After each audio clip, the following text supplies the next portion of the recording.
రాజ్ ప్రసారం చేసిన కథనానికి ప్రభుత్వ అధికారులు స్పందించారు. అనకాపల్లి జిల్లా చీడికాడ మండలంలో ఉన్న బాలికల వసతి గృహంలో విద్యార్థులు ఎదుర్కొంటున్న సమస్యలను రాజ్ వెలుగులోకి తీసుకొచ్చింది. హాస్టల్లో భోజన మెనూ సరిగ్గా లేకపోవడం, బాలికలతోటి గదులు శుభ్రం చేయించడం, తలకు నూనె పట్టించడం వంటి అంశాలపైన విద్యార్థులు పడుతున్న ఇబ్బందులను రాజ్ కథనం ద్వారా బయటపెట్టింది. దీంతో వెంటనే స్పందించిన BC welfare hostel deputy director Sridevi స్వయంగా అక్కడికి చేరుకుని పరిస్థితిని సమీక్షించి తక్షణ చర్యలు చేపట్టారు. తమ సమస్యలను వెలుగులోకి తీసుకొచ్చిన రాజ్ కు విద్యార్థులు కృతజ్ఞతలు తెలిపారు.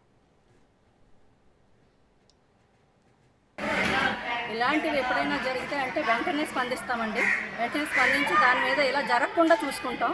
ఎందుకంటే ఇప్పటి వరకు జరిగింది వేరు. ఇప్పుడు ఏంటంటే మన ప్రభుత్వం, ఉమ్మడి ప్రభుత్వం ఏంటంటే మనకి ఏదైనా సరే వెంటనే స్పందించడానికి రెడీగానే ఉన్నారు వాళ్ళు. ఇప్పుడు మీరు చూసుకుంటే నిన్న సత్యనారాయణమూర్తి గారు వెంటనే వచ్చి మనకి శాంక్షన్ చేశారు, మన హాస్టల్ భవనానికి శాంక్షన్ చేశారు. దీన్ని బట్టి ఆలోచిస్తేనే మన ప్రభుత్వం ముందడుగులోనే ఉంది.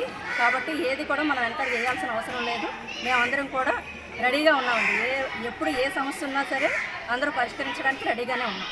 మా ప్రాబ్లమ్స్ తెలుసుకొని అజం న్యూస్ వారు టీవీలో ఈ విషయాన్ని వేయడంతో లోకేష్ గారు తెలుసుకుని ఎమ్మెల్యే గారిని పంపించి మా ప్రాబ్లమ్ సాల్వ్ చేశారు.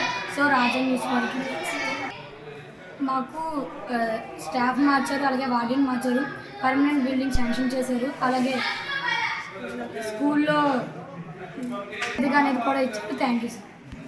మా ప్రాబ్లమ్స్ నేను నారా లోకేష్ గారు తెలుసుకోవడంతో మాకు ప్రాబ్లమ్స్ అన్ని సాల్వ్ చేశారు. అందులో మాకు వార్డెన్స్ మార్చడం, నెక్స్ట్ బుక్కులు మార్చడం, అన్ని సౌకర్యాల్లో బిల్డింగ్ శాంక్షన్ చేయడం, స్కూల్లో కళావేదిక పర్మనెంట్ బిల్డింగ్ కూడా కట్టిస్తానన్నారు.